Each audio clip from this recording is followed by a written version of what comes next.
Says I'm live. I'm live. Okay. What's up, Bills fans? It's been a little too long. Sorry. Life intervened. I'm sure the rest of you guys had the same thing. Lots of craziness still. Still kind of in pause for everybody, which sucks. But apparently, the football world's not in pause. These guys are all over the place, everywhere and here, there, and trying to get work in wherever they can.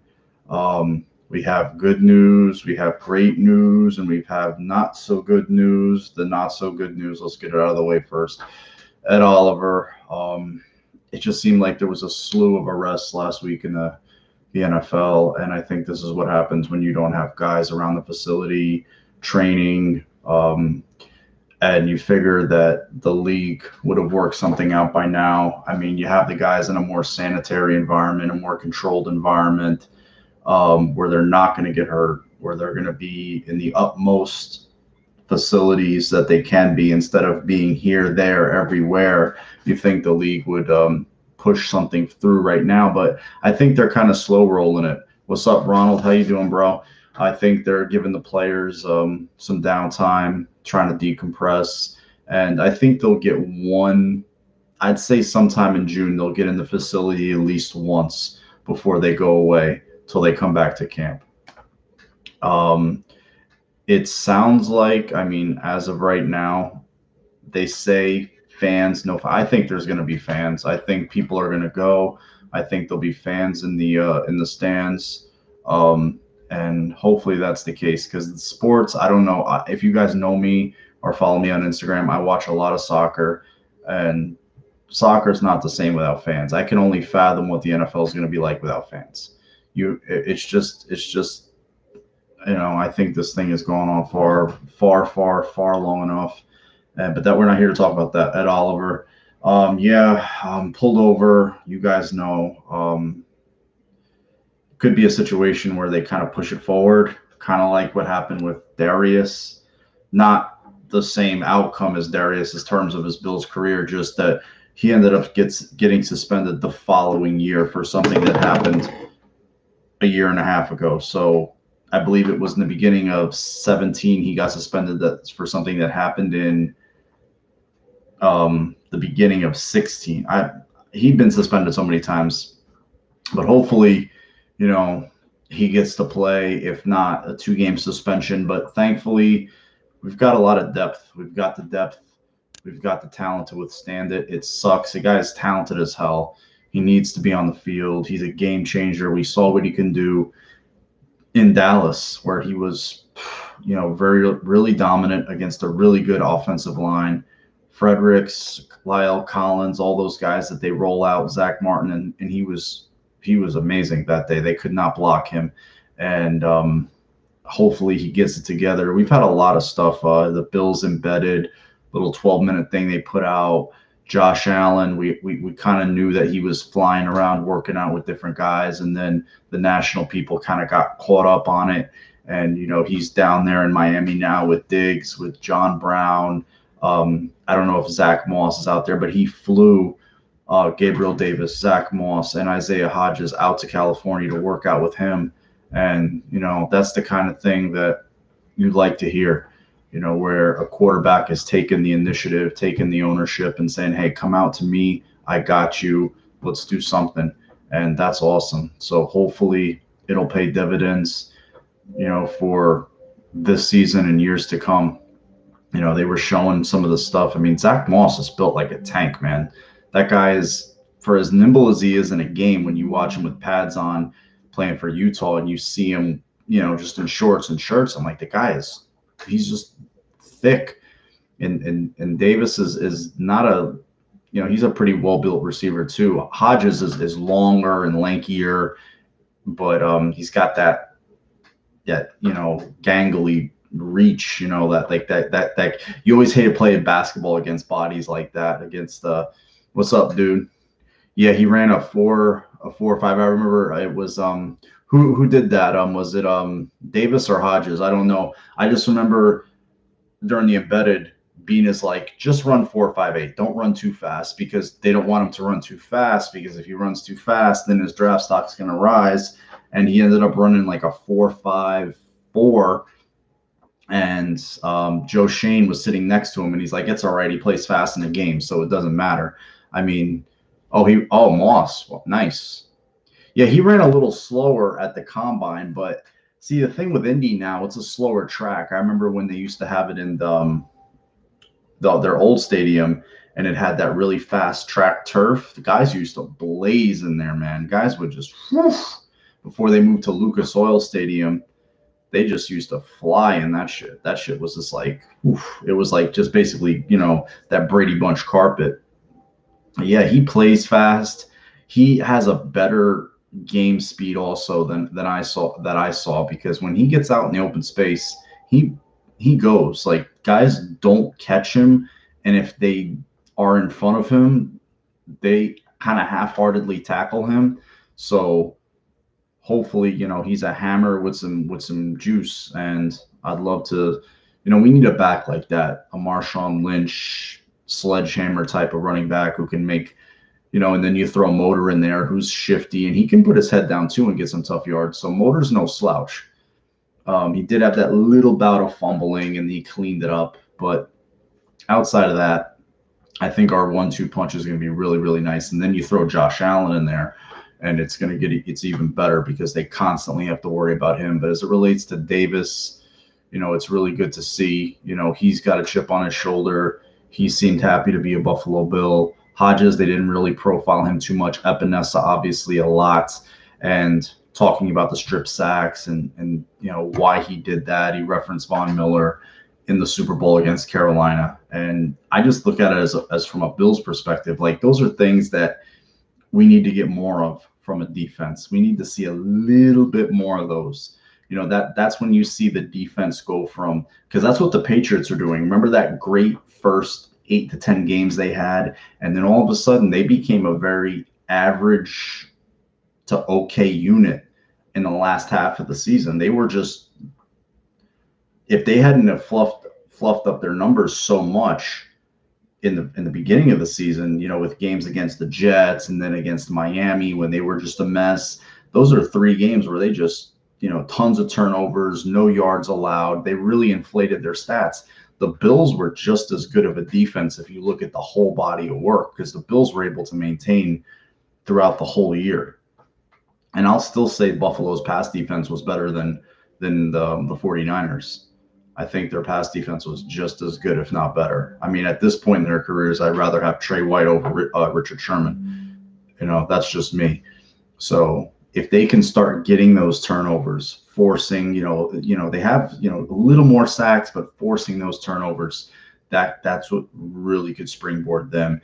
Short fields, put more points on the board. No defensive touchdowns last year. They had the one kind of special teams touchdown when Micah Hyde took that onside kick return for a touchdown, but they need to start putting some points on the board for the offense, and getting some takeaways for touchdowns. That would be huge. That's the difference between 10, 12, 13, 14 win teams, is that you get those. And I think when they start doing that, we'll see more respect go towards the Bills. But I think Josh Allen, digress to him, I think he's on a mission. I think the way that ended last year, the way you see him, you kind of seen another switch flip on.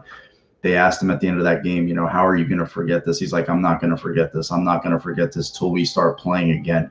And we all know, as Bills fans, we haven't forgotten it either. We just want to see those guys back in the building, healthy, on, and I think they're in a better environment when they're together, to be honest with you, as opposed to spread around God knows where doing, I'm sure they're on their P's and Q's being professionals for the most part, but still, I go to gyms a lot, and they're not recently, obviously, but I work out a lot. I mean, they're by nature not sanitary places as much as you clean. So you want to keep those guys in a good environment. Third year's a charm. That's right, dude. Third year's a charm. So I hope, he ascends. And, one area I was right in the draft, I wasn't very right much this year. I did have them taking Duggar. He goes to a division rival, of course. I was like, fuck. But to get Epinesa there was crazy. I couldn't have imagined he would have lasted that long. And if it was just for the 40 time, that's stupid because that's not his job. I mean, when is he ever going to get in a 40-yard sprint with somebody? The one thing I was right on was the Bills drafting 2 receivers, and that's after Diggs. They already had Diggs and they drafted 2 receivers. And then I just remember being at the combine. There's going to be guys taken on day 3 who are going to take receivers' jobs, veteran receivers. And I look at the Bills roster, I see guys that, could be replaced. Foster brings a skill set. I think Duke is a guy who's on the bubble. Andre Roberts, I think, is on the bubble, especially if they can get somebody returning kicks. McKenzie has a different kind of skill set, unique gadget player. They don't really have somebody like him. I think he's got to maybe return punts or do something else to be able to hold on to his roster spot. Yeah, man, he is, Seth.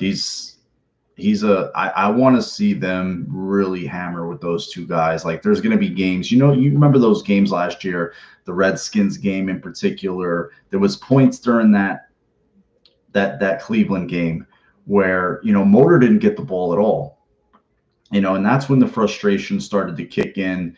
Singletary needs to get the ball more. Why is Frank Gore getting the bulk of the carries? Singletary is obviously the young, fresh, shifty, make you miss in a phone booth type of guy.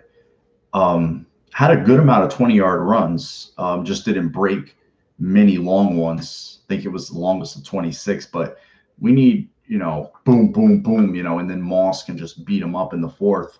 But I think you could see a 50-50 split. I think they're just going to ride the hot hand game to game. If Moss is going, if it's Motor that's going, it's going to be just the M&M boys back there just boom, boom, boom, body shotting people.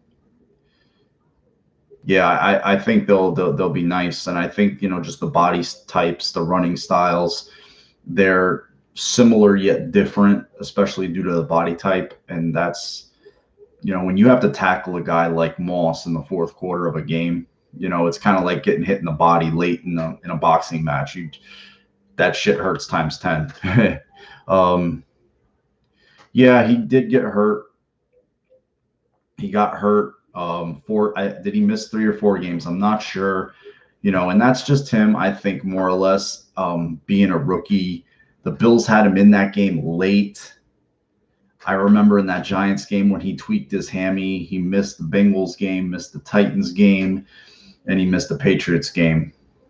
And I believe, they had a bye and then got him back after that. So, yeah, he still had a phenomenal year. He's a great player. He's another one. You see him running those really steep hills down in Florida.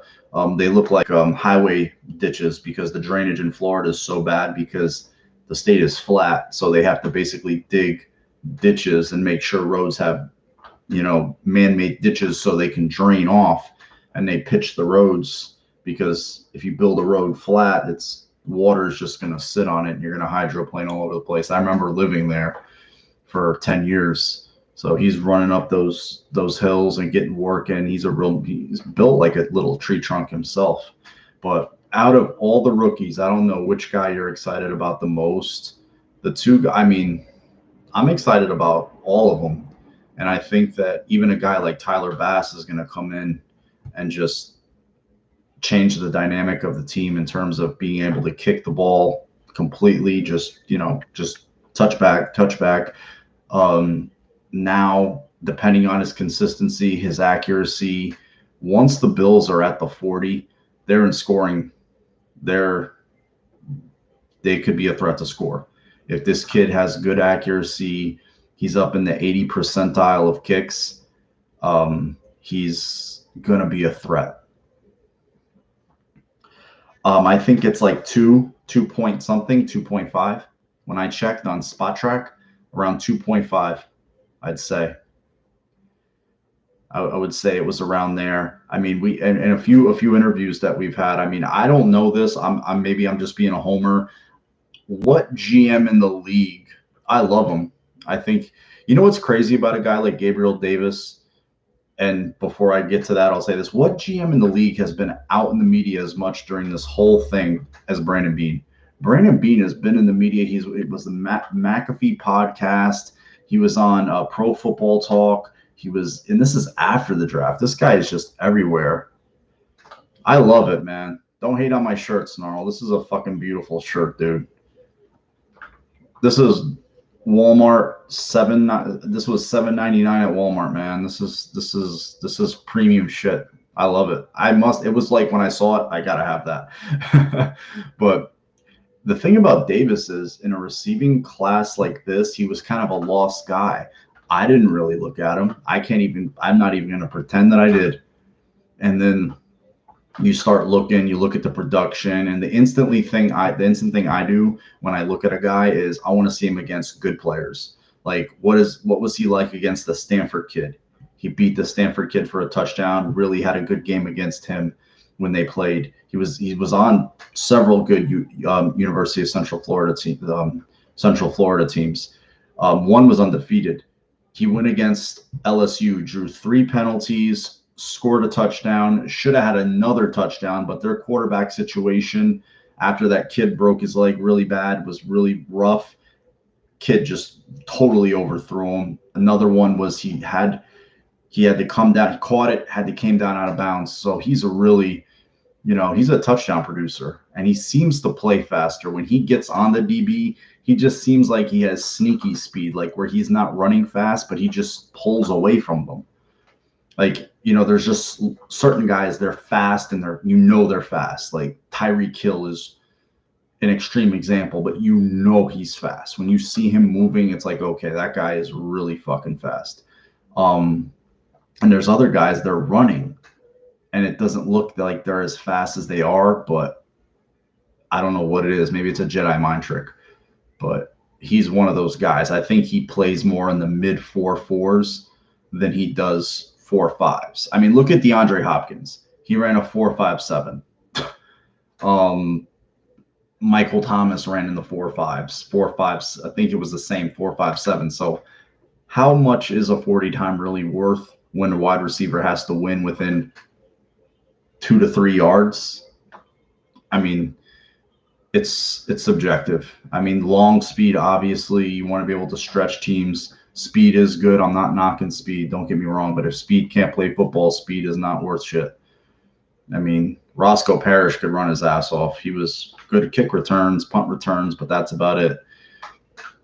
But it seems like everybody's excited about Moss. Your man, Russ, I think Hodgins makes it. You saw from Embedded, they want players that don't drop passes. Oh, and I was looking at something about him.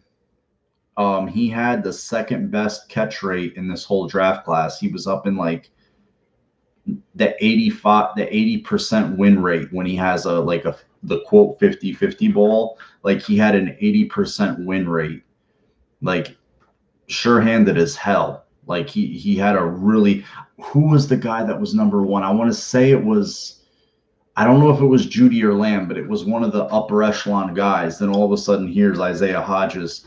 I keep him. I mean, I want guys, guys taken on day 3 who are going to take guys' jobs. And I think these 2 guys have that written all over them. They're big receivers. They're young. And we've seen this regime for the last 3 years constantly trying to find receivers. Constantly. From the time they first came in, it was Diggs, their big prize finally. But look at the first year. It's crazy that before the draft they called out the coaches. Yeah, I mean, it's some coaches, I was watching a podcast with Shannon Sharp, and he was talking about how there's coaches out there that are just lazy. He's like, they want to get guys, kind of just fit them into their system and say, hey, they don't want to put in the extra work on the player to try to develop them. They just want to put them into a cookie cutter system and just say, here, go. What's up, Rick? How you doing, bro? How's everything, man? Out in Ohio. I remember he said that. And that resonated with me because everything that we've heard about this staff is that they love to coach guys. They love to, and we've seen guys develop. We've seen guys get better. But you remember from day one when they traded Sammy. And what about Sammy Watkins? I mean, we knew he was weird. He's really weird. He's a weird guy. I mean, you could see how this regime came in, was around him for 2 to 3 months, and we're like, he is not for us. Like, he's just not for us. Talented guy, but in terms of where his headspace is, like, I could definitely see him not being a guy that they wanted. You know, he's a talented player, a really good player. We've seen that, but he's also very inconsistent. You know, he shows up and disappears for long stretches of time. As fast as he shows up is as fast as he disappears. So, and they were due to hold on to him for a lot of money, but that's ancient history. But first year, it was it Bolden? They brought in Bolden. They made the trade they traded Watkins. They had, Corey Philly Brown, so many guys. They just rotated them. They drafted Zay Jones. That didn't work out. Ended up trading him. Kelvin Benjamin. God, so many that they just rotated through there. The Andre Holmes, and then they tried to make a trade, supposedly for Martavis Bryant, that didn't work out. He just didn't take care of himself. If you read the Junksy, if you read the article that Tyler Dunn wrote, he just like, I was drinking and smoking weed all night. Like when I was playing like with the Bills, I was in my basement drinking. He was apparently hanging out on Chippewa Street. I've never been to the Buffalo area. That's what they said in the article. And he was drinking there. And that's not a way to stay healthy, man. If you're trying to perform at the elite level. Remember in Miami, was it the second game of his rookie year? He ended up tweaking a hammy, was out for a little bit. No, it was his second year. It was his second year with Rex. He ended up pulling a hamstring in Miami. His first year, you know, he was just, you know, it's crazy. You know, some guys just, they want to live that fast life, and that's a fast way out of the league. And when you invest as much as they did to get him, and then you hear all these things, it's like, damn, you know, what the hell? Did they research this kid? Did they really vet him well to want to trade up and get him because he's talented? But in terms of taking care of himself and doing the right thing by his body, he definitely was not doing that at all. That's insane. And, you know, as far as believing in aliens and time travel and shit like that, you know, that's him. That's what he wants to believe in. But yeah, I could see the Bills, 5th round pick, you know, and he's a tough son of a bitch. Like, that's one thing about Diggs. Diggs is he's a dog. Like, he's a dog. Like, you see him want to, like, he's a guy that wants it.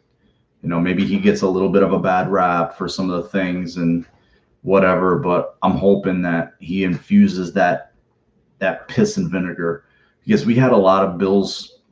I've said this on other Bills videos. We need a few more dogs on this team. Like, you see Quentin Jefferson. Yeah, you don't want him going to fight fans. You never want that. But you want to see a few more badasses, you know? Like, those Baltimore teams have some badasses on them. KC, you know, I don't know if they have badasses, but you see, like, there's some to it. Seth, I live in Minneapolis, Minnesota. So, I mean, I'm, you know, he's a named player. He's a market player. And for the Bills to have a receiver like of that caliber and maybe pair him, not maybe, they're going to pair him with their, you know, let's keep knocking on wood, franchise quarterback for years and years to come. That's exciting. And hopefully he grows with Davis, with Hodges, and then you have John Brown, you have Beasley. You basically have your whole receiving core from last year, and then you add in these 3 guys, and then you have Dawson Knox for his second year. And a guy that I'm looking at to do something in this team, if he has a big camp, like, I look at little parts of the time he played, especially with Josh Allen, and he loved throwing to Jason Kroom. Jason Kroom gets a lot of stick for one fumble in New England, but he was playing. He's athletic as hell. I remember he caught a touchdown against New England that got called back. Josh went to him a few key times during the year, late in the year. I remember that one conversion against Detroit to seal the win. He just trusted Jason to go up and get it. He got it, and he runs well, and just being able to put those bigger bodies that are athletic and do what you can with them. And you have Duke Williams too. He caught some tough passes, dropped some key passes. He's really gonna have to fight scratch and claw to stay on this roster. That's one thing that we're gonna see. And we know, as it relates to adding people, we know they're gonna add some body or two. They did last year. Ryan Bates came on late, in mid camp, ended up sticking on the 53. Who knows who that next guy is that they could just pluck some sort of quick little trade. They did talk to Larry Walford. I know that. I know they talked to him. The recent release guard from the Tommy Sweeney. There's another guy. There's so many guys that they have ability and that they could just, at a moment's notice. What's up, Eric? How you doing, bro? I liked what I saw from him, and I think he's a guy that could probably maybe supplant Lee Smith if he's a little bit better of a blocker. He's definitely a better receiver and a better athlete.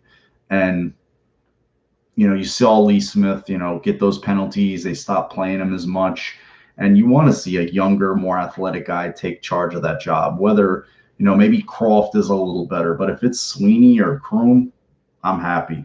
I'm very, very happy. But I don't want what I don't want.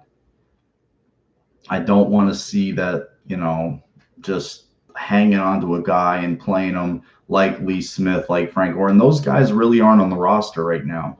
So those types of guys anyway, those older, slower, more plodding types, they're really not there. So, there's not much to complain about in that regard. But there's even some undrafted free agents I think could make this team, like Antonio Williams. He was an Ohio State transfer, went to North Carolina. And watch him dive at the goal line. Watch some of Antonio Williams' goal line runs. That guy scores from 3 yards out. He's at the goal line at 3 yards. That's how far he dives. He's built short, squatty.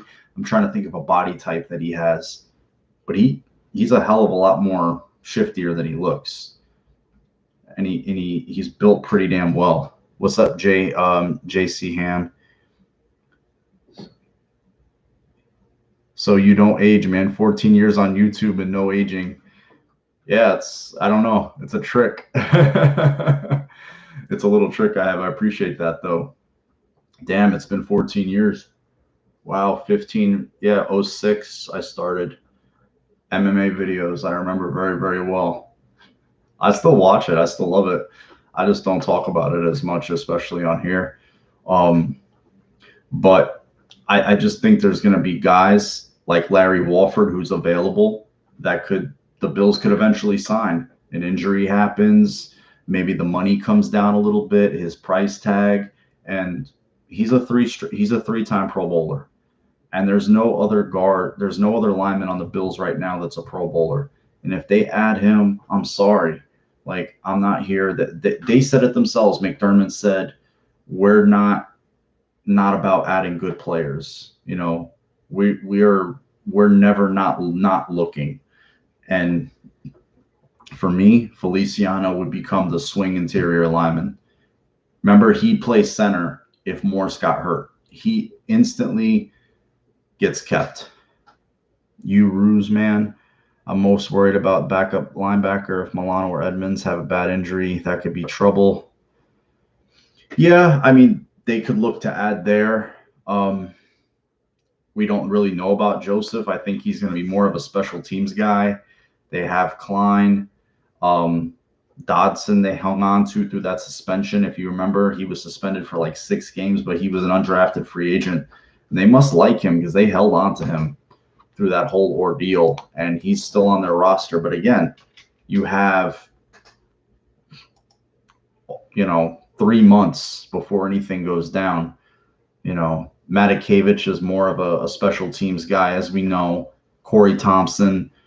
Let's just hope there's no injuries. Let's just knock on wood that this team has somehow figured it out in terms of taking care of guys' bodies and doing the right things. And I know I like to work out myself, and I'm older than all these guys, all these players I'm older than. And they seem to be very disciplined from what I see on Instagram. And I don't see much. I just see the same things you guys do.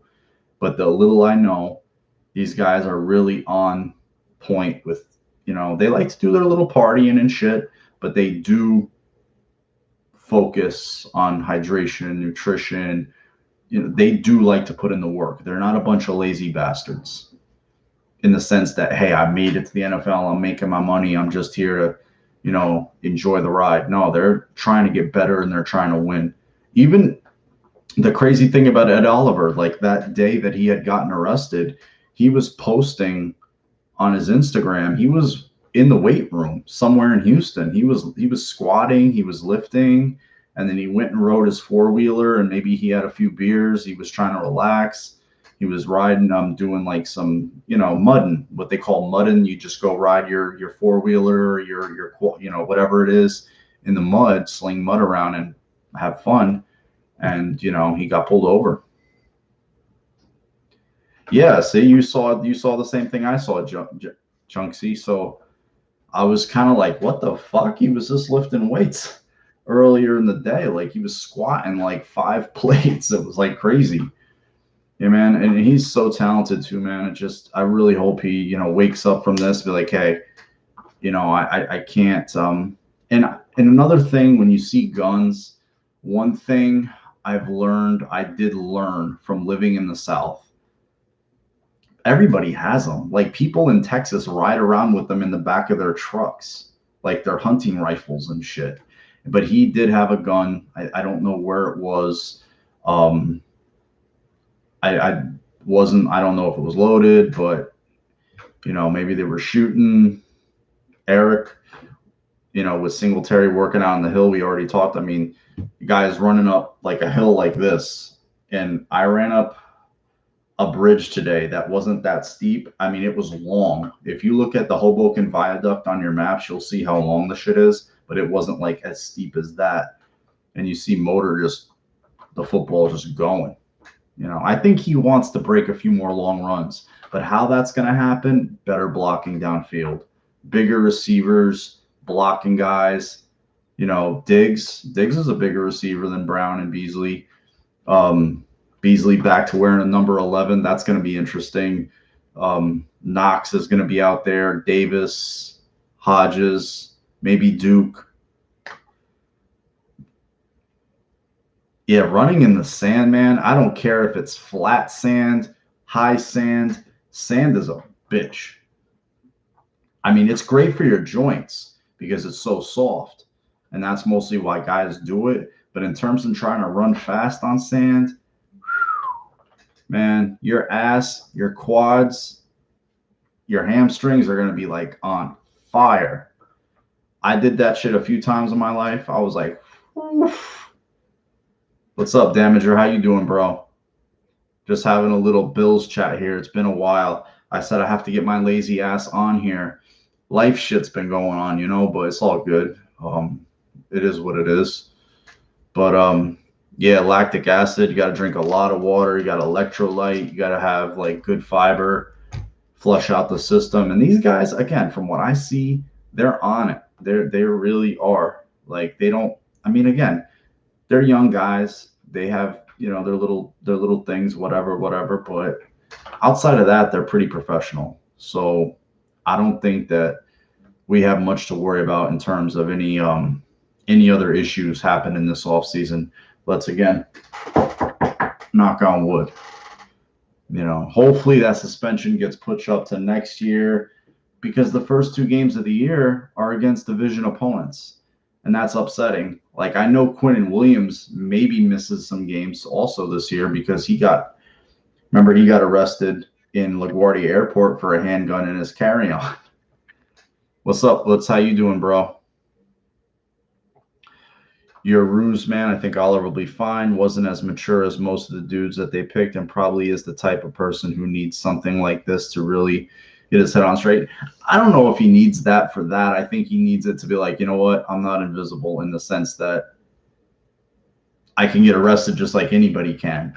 And I think a lot of times these guys have been told yes their whole life, that when somebody is kind of like, you can even see when he was trying to get cuffed by the cops, like he was trying to go too low or too high, like they couldn't cuff him right and the cops were laughing. It's just kind of like they're being filmed on the cam. They have to. I mean, he failed the sobriety test. Um, JC Emma. Do you think Jake Fromm could no, not at all. Damage Allen's development. If Allen has a few bad games, not in a million years. That would no. He would have to have Nathan Peterman-esque regression. Like I'm talking 7 interceptions. I mean, even then, like it would have to be. And we're talking about guys that were just one, not as talented, weren't as competitive, and just didn't have the, just again, just the whole package. Like I can't see that in a million years. I think he is there for what he is. Like he's in a world, a perfect world, he's Josh Allen's backup for 10 years, like Frank Reich was to Jim Kelly. I know that's very rare in today's NFL where guys want to move on and just get a chance to start, but that's the perfect world. Well, Lossman, let's say not too quick. He first year in 04, he was behind, and even if you heard the team from 05, Lossman just wasn't focused. He wasn't working hard. He was dicking around. Remember the story about Troy Vincent, running into him in practice and breaking his leg because he wasn't focused. 06, he gets the job. He was okay. And then 07, the beginning of 07, he was terrible. He had no business. And that was his 4th year. I mean, 04, 05, 06, 07. And there was never a reason not to not replace him. Not that Edwards was great, but Lossman did nothing to write home about. His legs, that might be overlooked. The gun thing. It's an suspendable offense, but open container. Yeah, I mean, 2 games from what I saw. 2 games. I tell him, stick to water, man. Ain't gonna hurt you. It ain't gonna hurt you. Christopher Lentz. So who is starting at corner opposite Trey? Norman or Wallace? I think they'll split time. I think they'll kind of do similar to the running backs. If Motor is having a good game, they'll give Motor more carries and then use Moss in certain spots.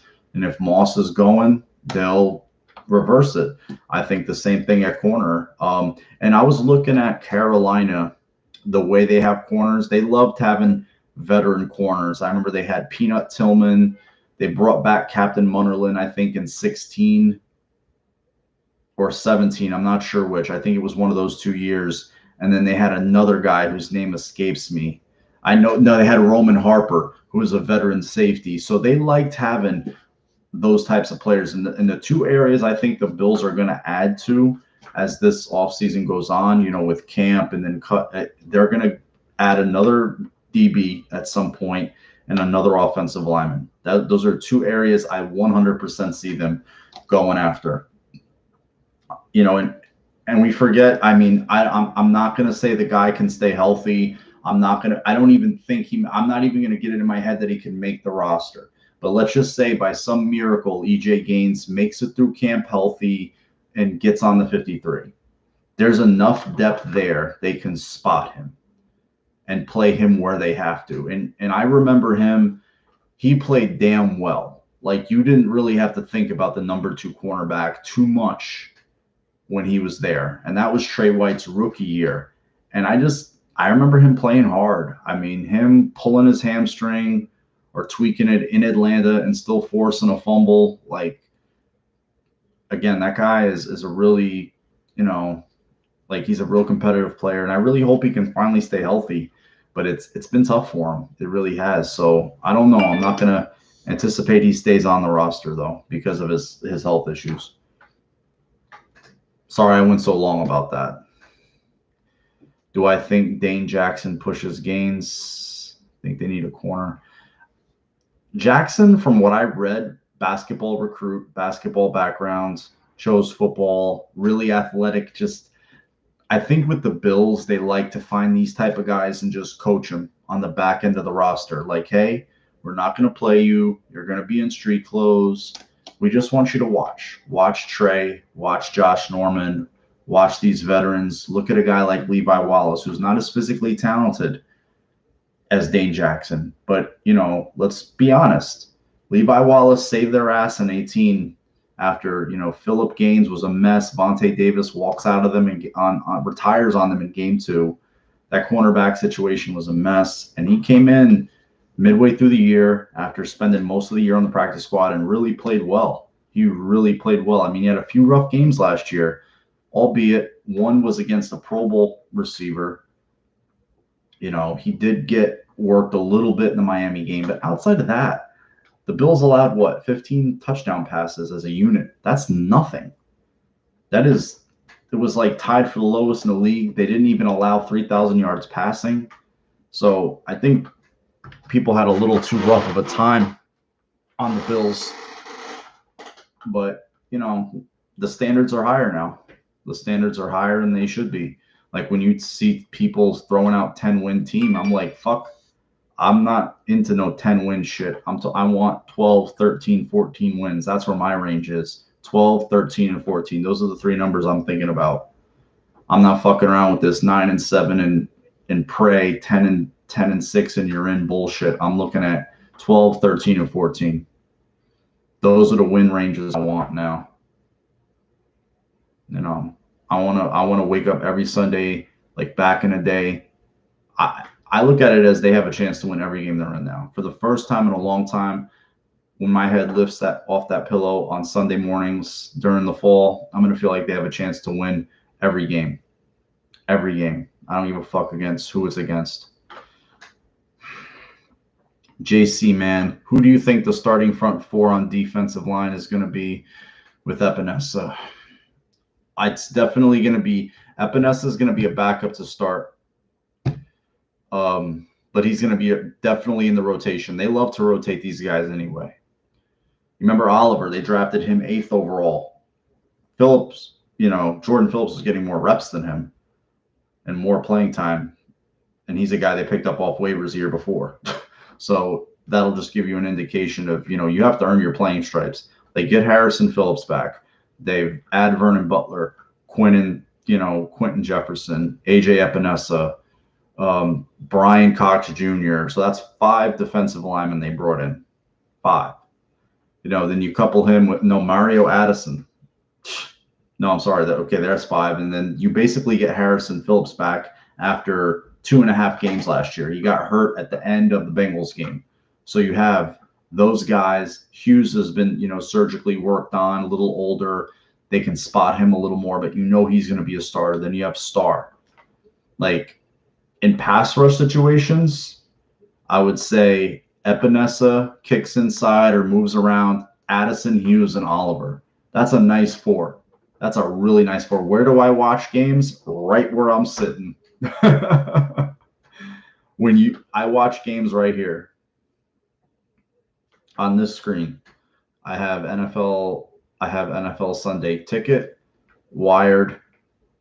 I have both feeds, one here, one there, and I have the Bills game on my computer, and I have a split screen game here on the TV.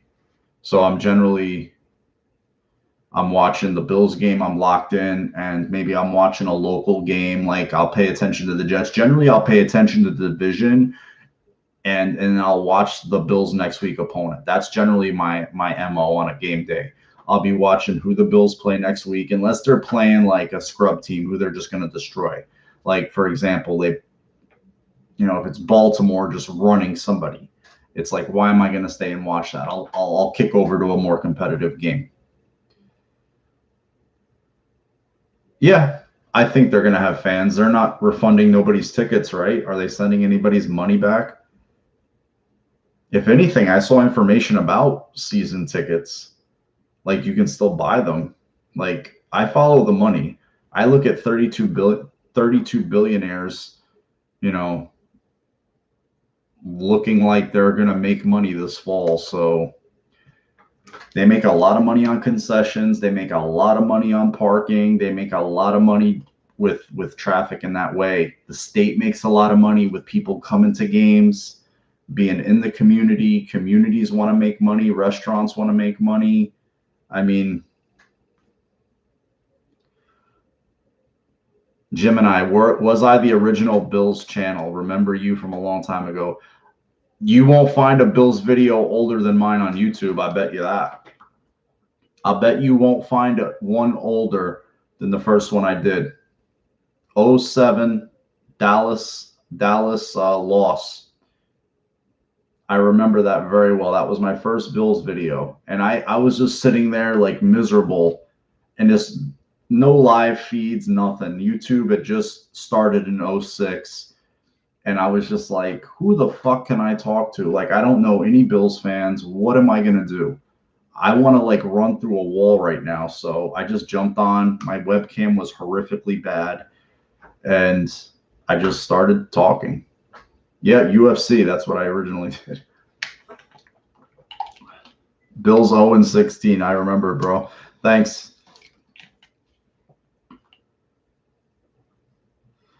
If you watch me that night, Chris, thank you for sticking with me, man, because I don't know how anybody sticks with me, because I provide nothing in terms of like production value. I give nothing except my opinion. So I appreciate you guys talking with me. And, if you can always disagree with me, this is not a dictatorship. And I think that gets lost now. And I've seen it a lot, especially during this whole Corona thing, is you can disagree with people, but disagreeing doesn't mean you have to disrespect somebody too.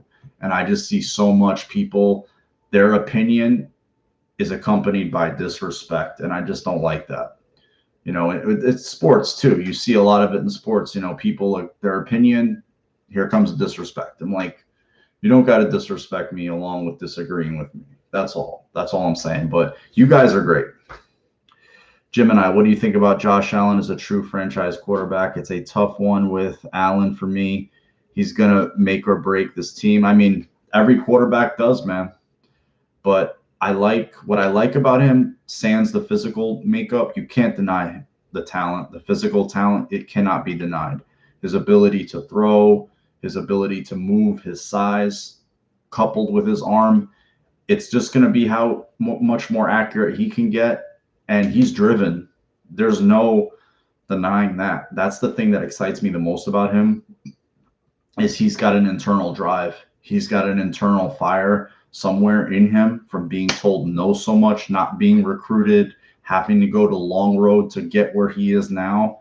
Like, he wasn't an Elite 11 guy. He wasn't a guy that was loved up. He didn't get D1 offers. He, matter of fact, he had no offers. He had to basically go out and pander for them, sending emails and stuff. And look at him now.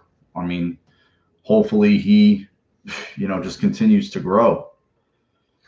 JC, I'm fairly certain you were one of the first Bills video makers back 0704. If I went on a search for Bills videos, your channel was the only one I could find. Nope, there you have it.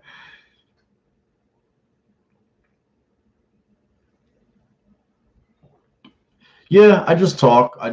Like, I see a lot of people, they put a lot of time in. I'm not going to lie. I mean, I don't have that knowledge. I don't know how to work like that. I don't know how to work with video editing equipment. I'm sure if somebody showed me, I could do it.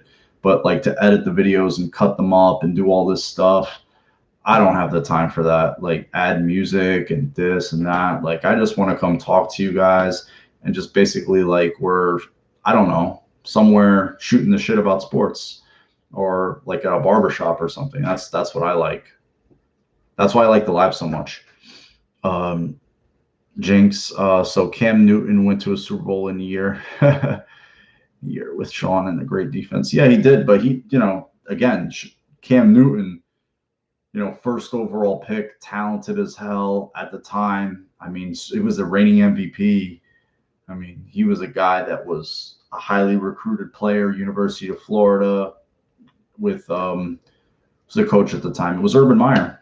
Urban Meyer. Then he got kicked out of there, ended up going to, I think it was like a D2 school, Alabama something, and then he went to Auburn. We all know the story. Yeah, he was the MVP that year. He threw like 35 touchdowns. Like, I just think his style and the kind of, there's a lot that comes with Cam, and it'd be hard to have that kind of guy as a backup quarterback. And if the Bills were to sign him, it'd be like, oh my God, the second Allen would have a bad throw, there'd be certain people, and we all know who those certain people are. They'd be like, oh, you got to throw Cam in, you got to put Cam in. So I just don't see that happening. Russ, man, it's good to have someone like Fromm in the room to keep Allen on his toes. Fromm is supposed to have crazy work ethic and keep. Yeah, I don't think it's going to take Jake Fromm to make Allen push. I just think that they're there to make each other better.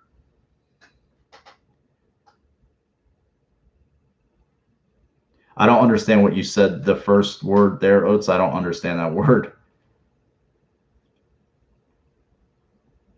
Oh, he must be a user. I don't know him.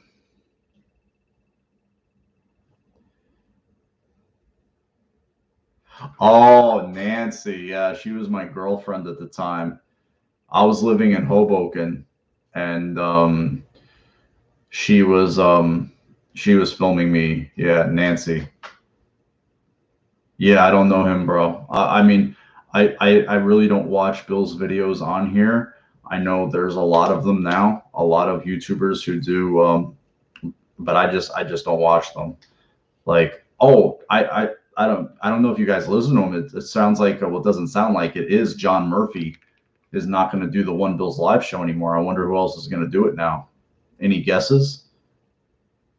I wonder who's going to be the main voice of the show. Yeah, you if you remember her, bro, you're down because I met her in 06.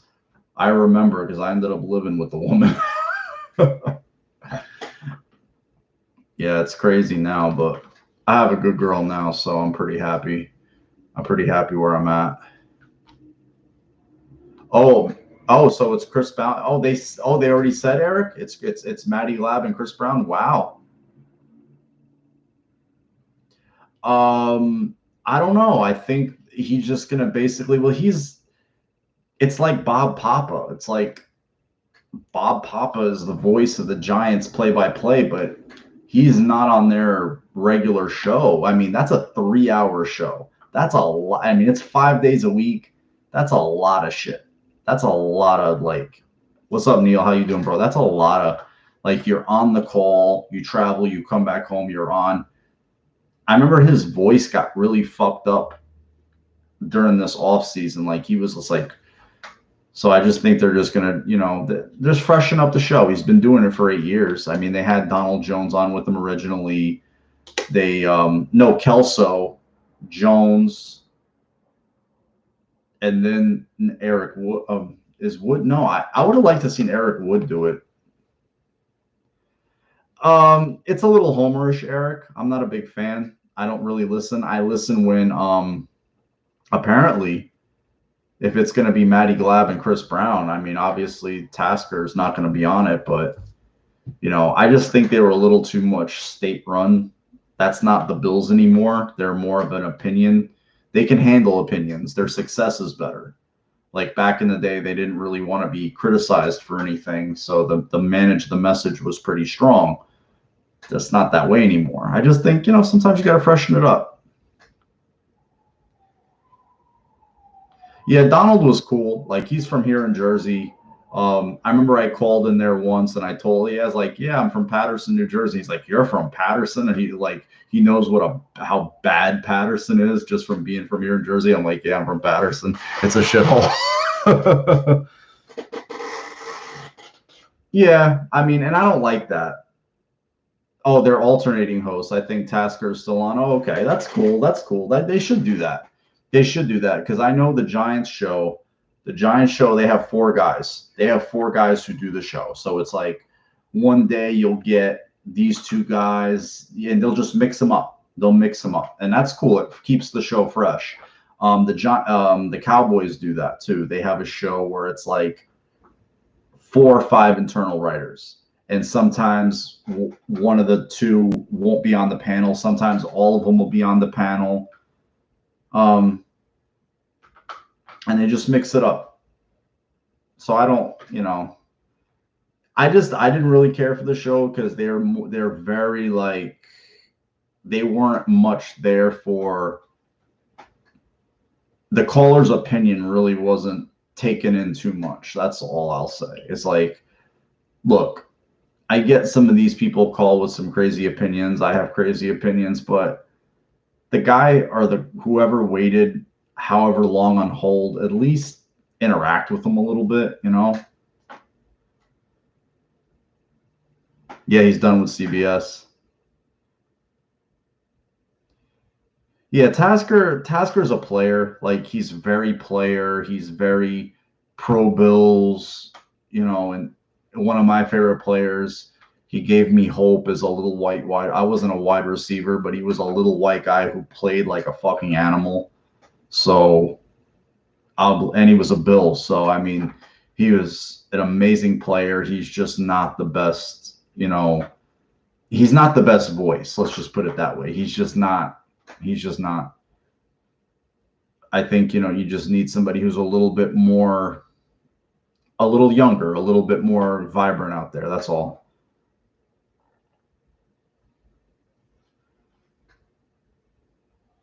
Uh-oh, I'm the oldest. Woo! I got him beat.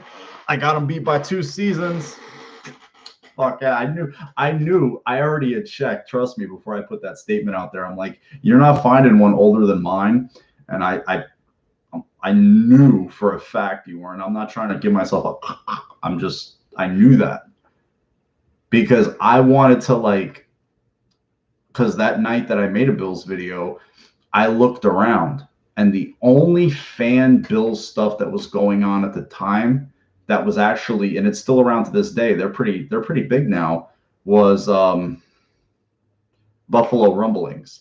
That was the only Bills fan site. That was the only alternate Bills place you could find, like Bills news and like a whole compiled thing of Bills, was Buffalo Rumblings. That's it.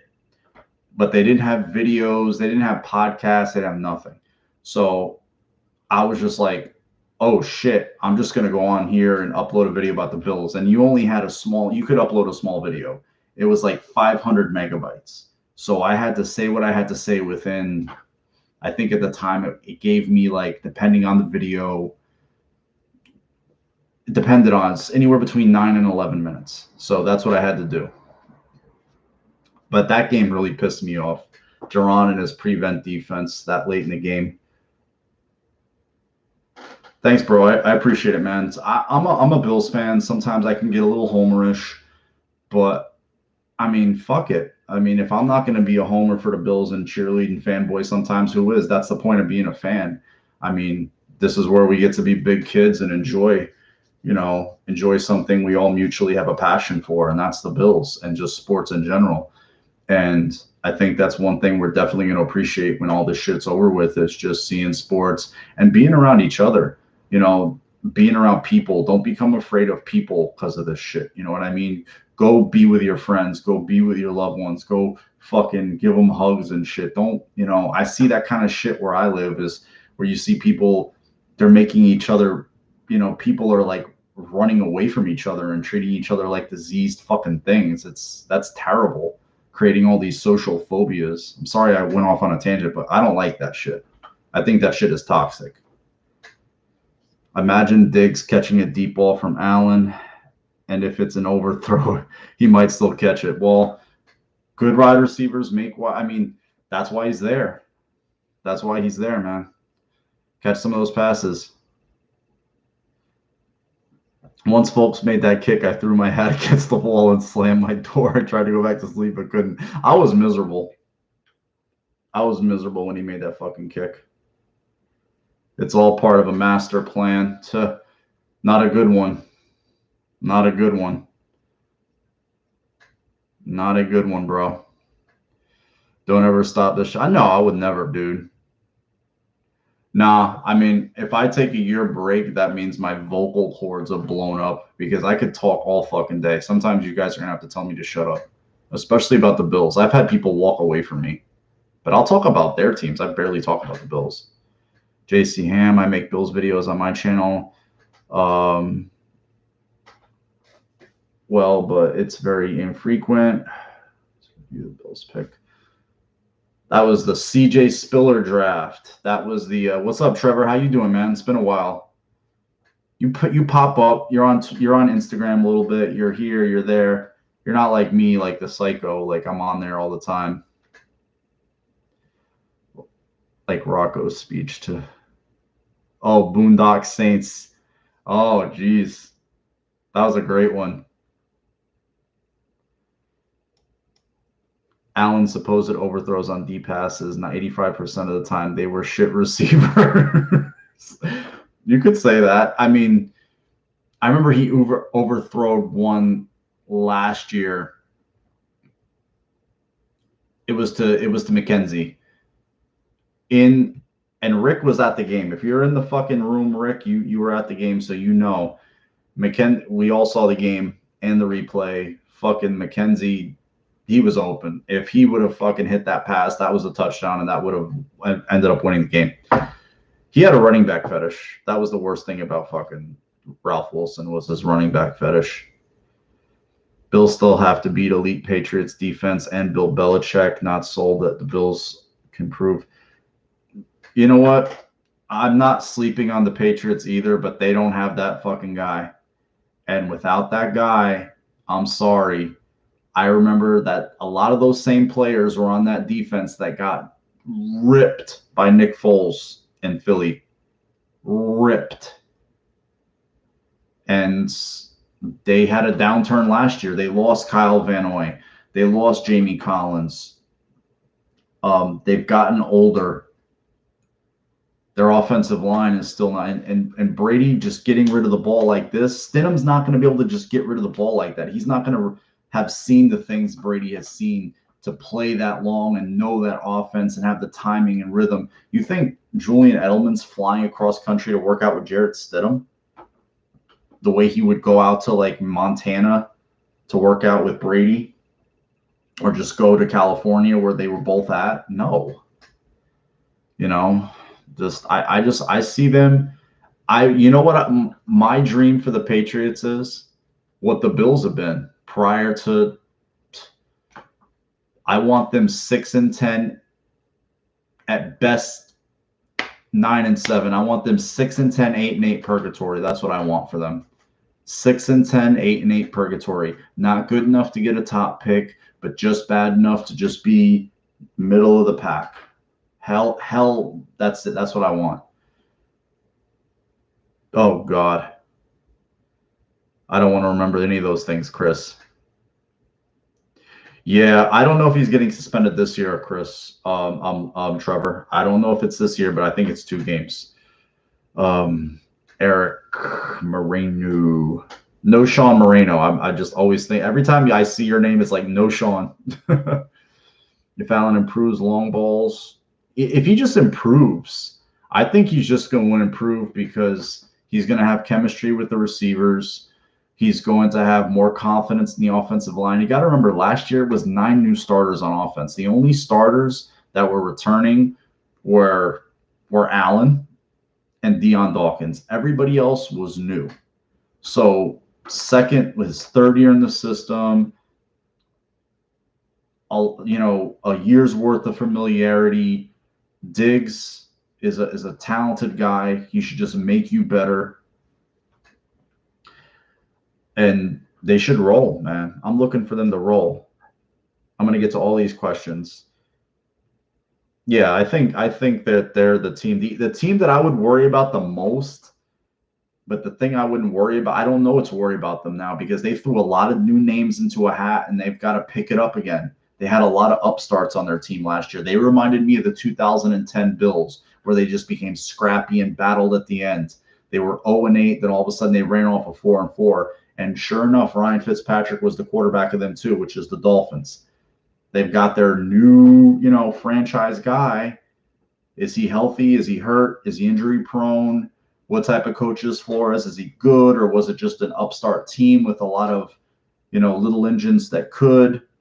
Now they're not little engines that could. They paid a lot of guys. They paid Byron Jones. They paid Kyle Van Noy. They, I don't know if they did enough work on the offensive line. So we'll see. That's the team I would be. You see with the Jets today, Jamal Adams doesn't want to. That's the Jets. The Jets are going to jet, so not going to worry about them too much. Neil, do I think the NFL will have fans? Yes, I think they'll have fans. I think they'll have fans. That new miracle vaccine is just going to come out of nowhere within the next 2 months. I just know it. Could see the script already. How are they going to tank for Trevor? I don't think they're going to tank. I think it's an ego thing. I think they're going to be like Brady. Belichick's going to be like, you want to see how much of Brady it was, and he's going to try to win. I just don't think that's in a coach's DNA. Trevor, we didn't get rid of Lynch. He didn't want to. Yeah, he didn't want to be here. He didn't want to. But they traded him for a 4th-round pick. He goes on and has a Hall of Fame career. It was just kind of symbolic of what the Bills did. I mean, they did the same thing with Jason Peters. Goes on, has a Hall of Fame career. It really was a shitty situation. Man, I'm excited. You guys get me excited. I'm fucking. Oof. And it's May, man. It's May 21st. Fuck no. I haven't been vaccinated in over 15 years for anything. They ain't putting shit in me.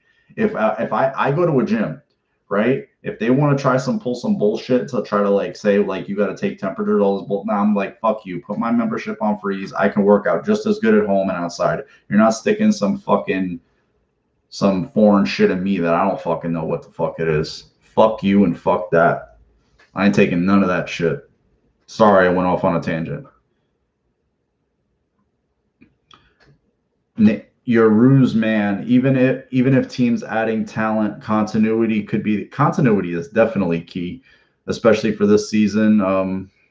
I think it's going to affect teams that just like the Dolphins, for example. They have 28 new guys. 28 new guys, and a lot of those guys are key guys. They added a lot of free agents, and they had a shit ton of draft picks. And, they didn't really have a lot of high-end rookies last year. So, yeah, they're in a tough spot. Yeah, fuck that and fuck them. That's right. Think about it. Allen's first-year look at wide receivers. Second year, Brown, Beasley, nice additions, but still some missing. Yeah, he fell flat, which sucked. Who knows, man? I mean, I'm interested to see what Davis and Hodges bring to the table. That's what I'm interested in.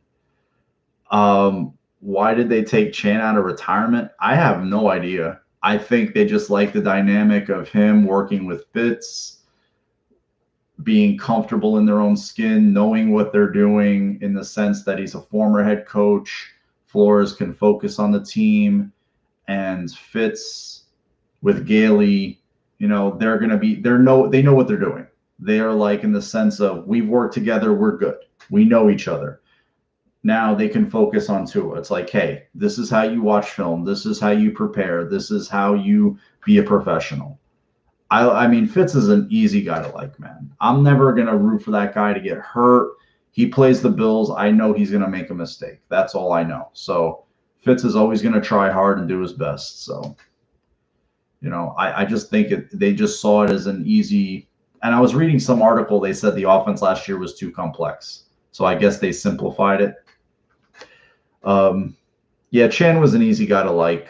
He out of all the drought coaches, he was the easiest one to like. I remember when he was this is his second time as the offensive coordinator in Miami, though. He was the offensive coordinator for Dave Wannstedt when Jay Fiedler was the quarterback.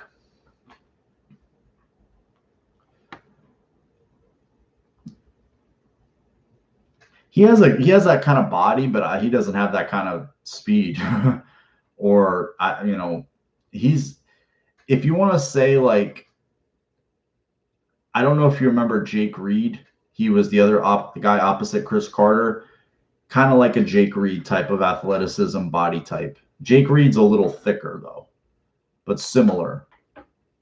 He catches the ball like Chris Carter, though. He made some crazy catches. The guy got sure hands. Yeah, Moss was just, that's when, if it was the current climate in terms of weed, the way people look at it now, it's not that big of a deal. Like, what would Ricky Williams' career have been? He had a great career just fucking around. He had a great career. Moss would have never lasted the pick 19. Moss lasted the pick 19. Warren Sapp lasted the pick, like, I don't know, was it 9, 10, or 11? One of those. I think it was 11. And there's no way, like, in this day and age, that guy gets picked top 5. That's how fast he goes. They just, they just weren't good enough, though. They tried, they just weren't good enough. They were what they were. They were a very soft team, didn't play a lot of defense, could be exciting at times offense, but against better teams were not good enough. So those are the old Bills. Cute, but not near as good enough. But I think they're in their proper role right now. Gatekeeper, quarterback, offensive coordinator who's going to kind of just transition everything along, be comfortable, not worry. He doesn't threaten the head coach. He's not some young hot shot offensive coordinator who's got his eyes on a job somewhere else. He's like, I'm good. Because you always got to think about that too. Remember Greg Roman working with Rex? That lasts a year. Everybody thinks that offense is going to roll the next year, but Greg Roman has eyes on being a head coach. There was rumors of disconnect there. Who gets fired after week 2? Greg Roman. You can read the tea leaves on that. My win prediction, I gave 3 numbers: 12, 13, and 14. Gary Herman. Those are the numbers I want. No, I don't want to hear no bullshit about nothing less. The expectations, they did it themselves. Championship caliber, 12, 13, and 14. I'm not fucking around with none of that, 10-6 and you're in, 9-7 and pray bullshit. That's old shit. Not interested. He did a lot with a little, but ultimately it was too little. Tough schedule, but schedule is what it is. You got to play it. You're not going to beat cupcakes. I mean, when you get into playoffs, you're going to play good teams. If you get to the Super Bowl, you're going to play good teams. So, and they want, these are competitive alpha males. They're fine with it. Do I do pull-ups every day or just on pull day? I haven't done pull-ups in a while because there's no pull-up bar.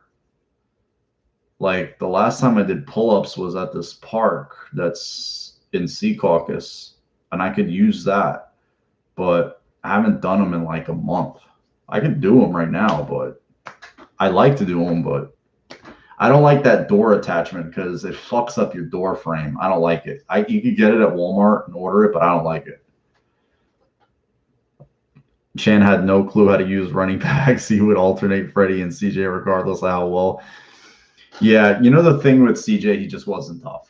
He was trying to protect CJ. I think CJ, there was times where he was just like, I'm tired, I'm gassed, I'm too he's very explosive. Everything was 100 miles an hour. And he legitimately was gassed. So I think in the media, he was just trying to protect him. How about them 4 primetime games with the potential of 5 or 6, depending on flex? That's what I want to hear. You want to win. You want to be under the lights. That's awesome.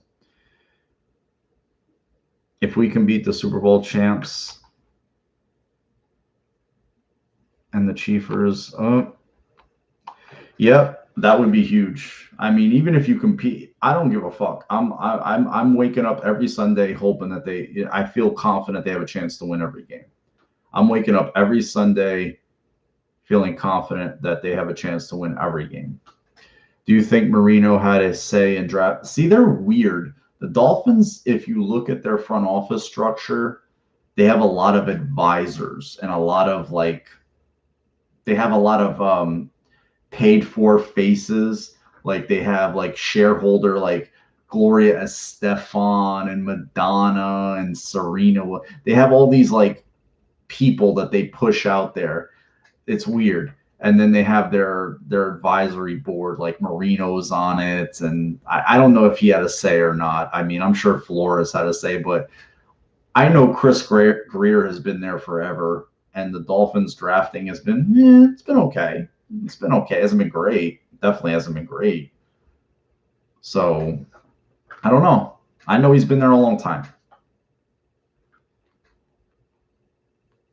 I don't know why it says your message was. Oh, you must have retracted it. Jaron and Rex completely opposite personalities, but probably close to 2 of the worst coaches in the drought.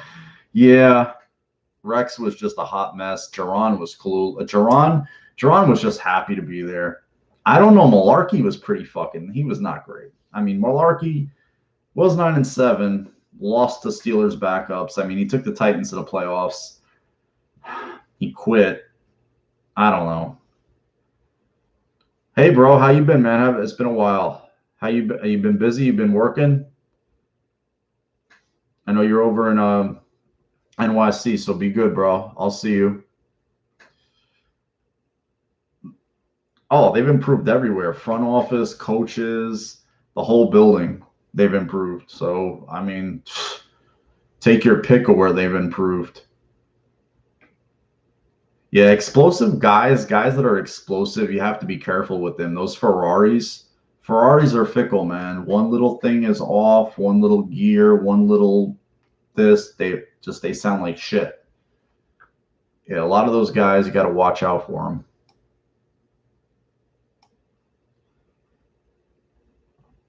Drafting has to improve. Fat percentage. My fat percentage, last I checked, if you're asking, I think it was at like 8 or 7 something. I had it once as low as 4. I felt like utter shit. I was ripped, but I felt like trash. I'd rather eat some cookies and ice cream, bro. Like seriously. Oh, Donahoe, don't please. Oh God. What a black hole. I remember him.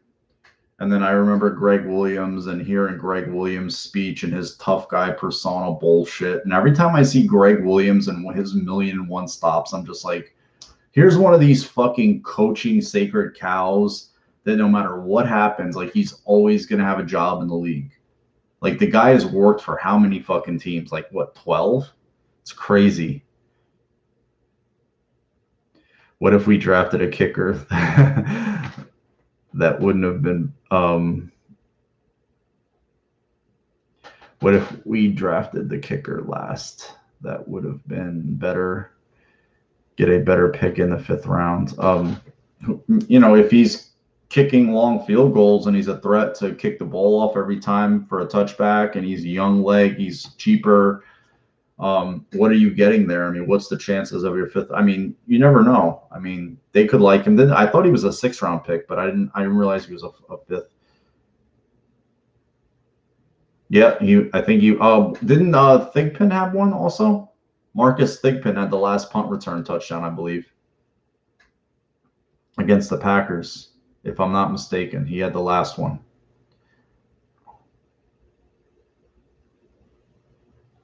Yeah, I mean, I was excited, but I was just like in the back of my head, like I was excited, like just being a Bills fan, being hopeful, like please, like you know.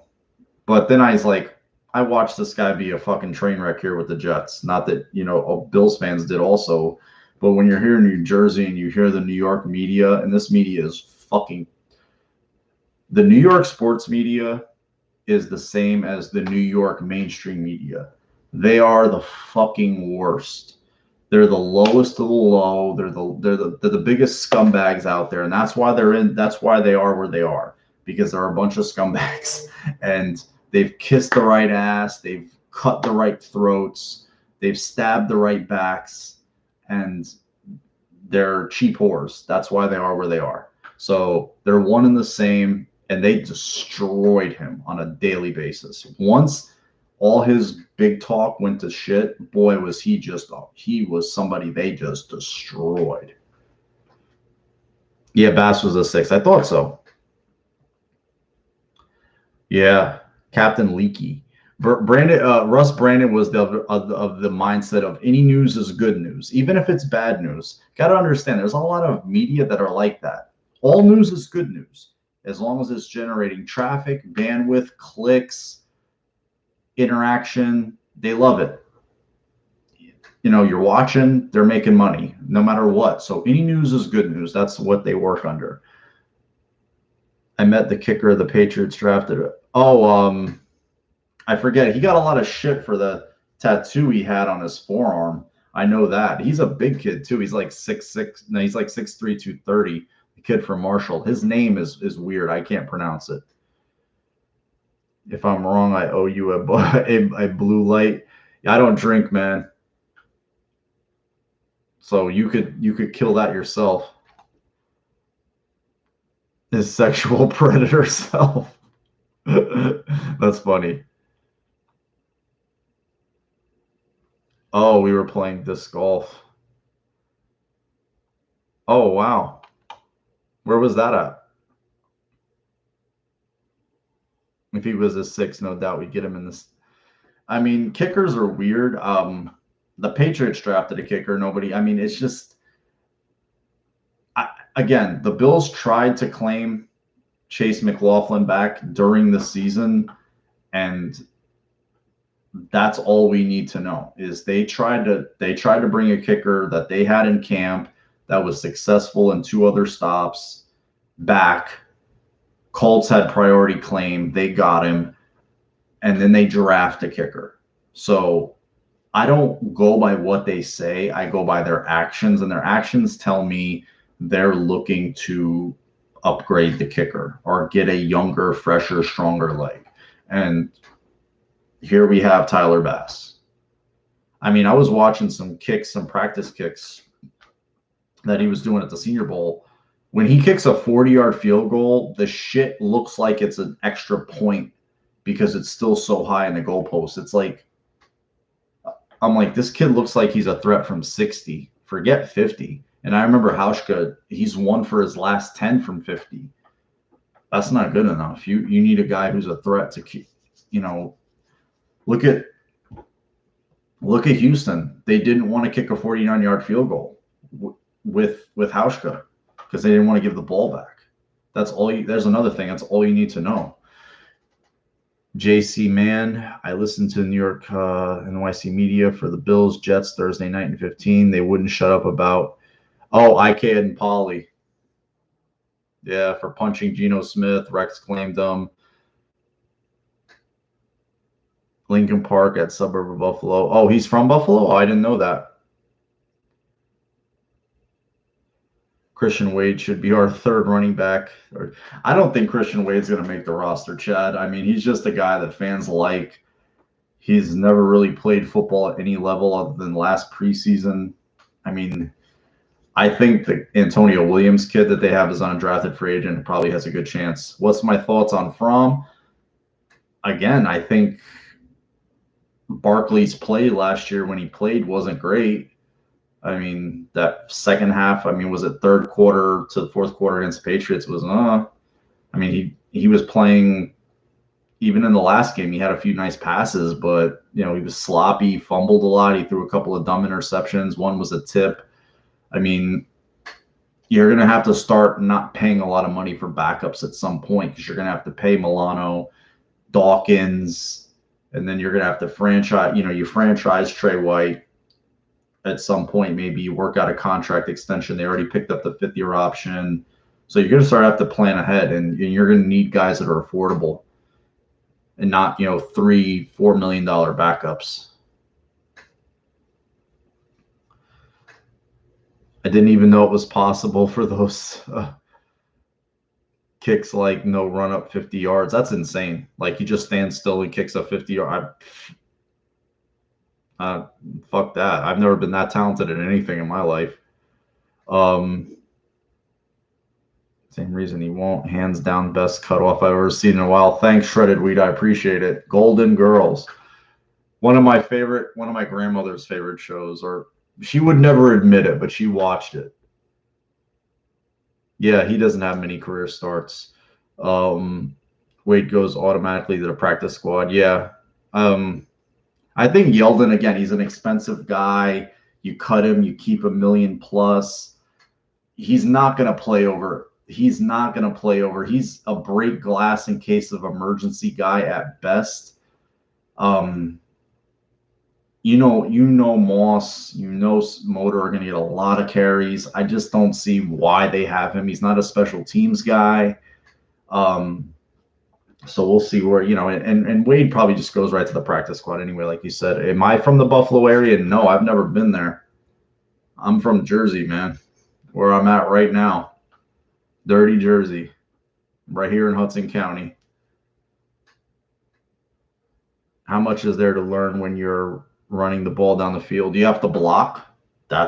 You have to read the blocking scheme, pull scheme, wide zone, trap, power. You don't do that stuff in rugby. You have scrums, you have the prop, you have the flankers. It's totally different. It's similar yet very, very different. They don't have design plays like that. They do, but not near the scope of what an NFL. Now, his ability to run the ball is nice, but it was at the end of a preseason game against guys who will never be in the league. And I don't know. I think everybody just kind of got too hyped off the one long run. He had a nice long catch, too. He had one fumble, and then he had a fumble against the Bengals, and that was in the Bills' red zone. That was really shitty, and they almost lost that game, too, which sucked. He runs very high. He's a very high runner. He doesn't run with a lot of center of gravity. So I think that's why he fumbles. He doesn't have his big issues, but, you put the ball on the ground a couple of times, people get pissed. Yeah, they brought Tywan Jones back, who's a special teams guy. Thank you, Ruse. That's why you guys are in here. Remind me some things. I don't think he makes it. You have him as a special teams guy. You have Moss and Singletary, and then you're going to carry a fullback. Hell, Reggie Gilliam might take tomorrow's job. So there you go. Yeah, it's totally different. It's a completely different game.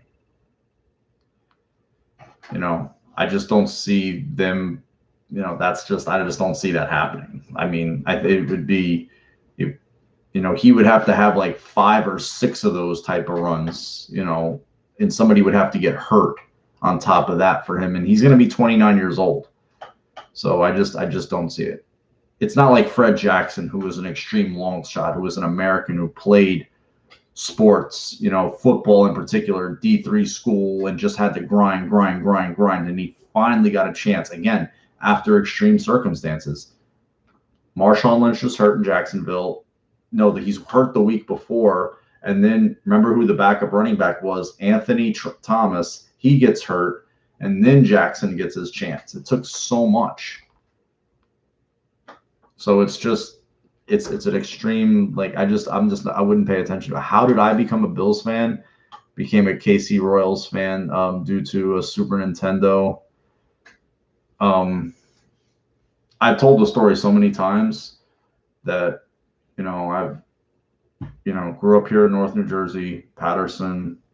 The block I lived on was Buffalo Ave, in between Main Street and Hazel, 21 Buffalo. We moved to Florida. I didn't, obviously, new kid, totally new state, culture's completely different, no friends. All those kids down there love football, love sports. I liked wrestling.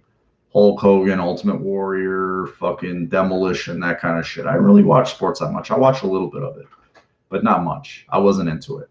And I was like, damn, how am I going to make friends? My grandmother was like, well, try to have something in common with them. I was like, well, they watch a lot of sports. And she's like, so start watching sports. So I was like, she gave me the TV guide. She's like, that's how you find out what's on. And the season luckily hadn't started yet. It was the start of the 89 season. And the first game happened to be Bills against Miami, night game. And it was on TV. So I'm like, all right, I'm going to watch it. I'm going to watch this game. I didn't know. I just remember the kids at school. They liked the Dolphins. They liked the 49ers. And they liked the Cowboys. And some of the kids, they did like, I don't know why, they like the Bengals, some of them. Some of them like the Bengals, but then that ended quick. I think because they had been to a Super Bowl recently then. But I was like, I don't want to like any of the teams that they like. I don't want to like none of the teams that they like. I want to like a different team.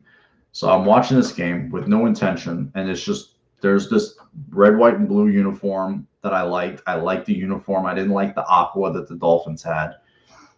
And they were Buffalo. And as a little kid, I thought there was a Buffalo everywhere. I thought there was a Buffalo Ave everywhere. I thought Buffalo Ave was the world. So I was like, that's my team. That's the team I like. And that's the one I'm going to root for. And here I am talking to you guys today. So thanks for listening to that, because I've told it before, but it's how it happened. So, I mean, I just love the team, and I saw that uniform, and I'm just like, it was like a hook into my soul. It's, obviously the game ends. Jim Kelly runs in for a touchdown, and it's like, yes, great fucking game. And it's crazy. That year they went 9-7. It was the bickering Bills year, and the season ended in Cleveland. The start of the K gun. And that it was a crazy year. That's the year that really needed to happen for them to become the 4 Super Bowl runs, all the great games. And I think we're going to return to that, man. I think that's going to be awesome. Jackson's first game, only backup was Xavier Oman. Oh, number 44, terrible. Kansas. I remember what a bad run. What an obscure Bill. Oh, thanks, JC. I appreciate it, man. Same here. Grew up in Long Island. Whole family was Giants fans. I became a Bills fan. Yeah, I'm down here in North New Jersey because everybody is from everywhere. Because I'm right here by NYC. I'm in right by Hoboken, and there's a lot of transplants. There's not a lot of people that live here, especially around here, that are from here. There's a lot of Giants fans. There are some Jets fans. There's a lot of Dallas fans, Eagles fans. I know a few Redskins fans. There's a lot of fake ass fucking Patriot fans. A lot of them. But they're slowly going to start disintegrating now. But yeah, make a wish. It's 11-11. Bills. There's my wish. It's 11-11 on the East Coast. But guys, it's been an hour and a half. I know everybody's going crazy. You guys want to go out, have beers with friends, see your families, go to restaurants, relax, chills. Like I know Eric likes to go sit around and have nice beers and have, relax with his girl, all you guys, and it sucks right now that, and I fuck this new normal bullshit. I'm not down with that either. I want life as we knew it. Just normal interaction, because anything less, they're trying to fuck with people, and I don't like that. Kids are going to be on so much medication now, it's going to be nuts, but I'm not going to talk about that. Have a good night, guys. Thanks, bro. Peace. Love you all. Go Bills.